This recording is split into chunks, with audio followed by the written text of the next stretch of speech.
جہاد فی سبیل اللہ اور ذکر الہی دونوں میں کون سا عمل افضل ہے؟ نہیں، ان کو آپس میں ایک دوسرے کے مقابل میں نہیں لانا چاہیے. یہ کہنا چاہیے کہ جو ہے نا ذکر، یہ ہر نیک عمل کی جان ہے. نماز بھی وہی افضل ہے جس میں اللہ کی یاد ہو. اگر رسم ادا کر رہا ہے، نیچے اوپر ہو رہا ہے، مگر کوئی خوشبو نہیں، کوئی خوشبو نہیں، پوری نماز میں خیال نہیں آیا کہ میں کس کے سامنے، تو بے جان ہی ہے نماز. روزہ رکھا مگر صرف بھوک پیاس ہے، باقی وہ بے حیائی کی باتیں کر رہا. حضور نے فرمایا کیا فائدہ ہے؟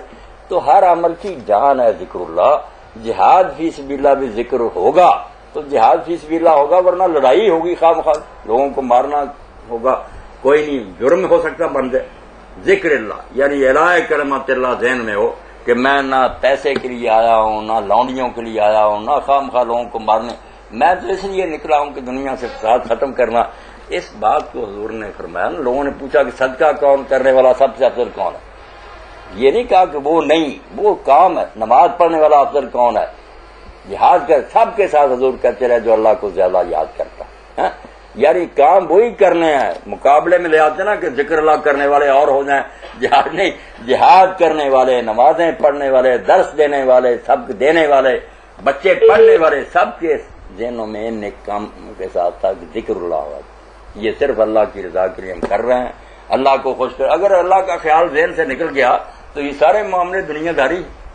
نہ درس و تدریس کوئی نیکی رہ جاتی ہے، نہ نمازیں کوئی، بلکہ من صلی یرائی قضا شرک، دکھانے کے لیے نماز پڑھی وہ تو شرک ہو گیا. تو یہ جو کہنا کہ ان میں سے افضل کون ہے، یہ نہ کہیں، یہ کہیں کہ یہ جو ساری نیکیاں ان کے ساتھ ساتھ ذکر اللہ کی کتنی ضرورت ہے. بالکل کہیں کہ ذکر اللہ ان نیکیوں کی جان ہے. اگر ذہن سے یہ چیز نکل گئی کہ یہ اللہ کا حکم ہے، ہم اللہ کو خوش کرنے کے لیے کرتے ہیں، تو یہ سارے دھندے بیکار ہو جائے. حج بھی فضول ہو جائے گا، نمازیں بیکار ہو جائے. تحریری جو کہتے ہیں نا کہ ذکر اللہ کو الگ شعبہ کہ ہم اللہ اللہ کرتے رہیں اور باقی لوگ مرتے پھرے، جھوٹے. جہاد کریں اور ساتھ اللہ کو یاد کریں. اور جن لوگوں کیا طالبان وغیرہ نے وہ لکھتے ہیں نا کہ جب نمازیں ہم پڑھتے تھے بمباری ہوتی تھی، جو مزہ ان نمازوں کی قرات میں آتا تھا کبھی بھی نہیں آیا. ہم یہاں بیٹھے پڑھتے رہے، کیا پتا چلے گا. مجاہد جو تلواروں کے سائے میں کھڑا پھر اللہ کو یاد کر رہا اور سمجھتا ہے.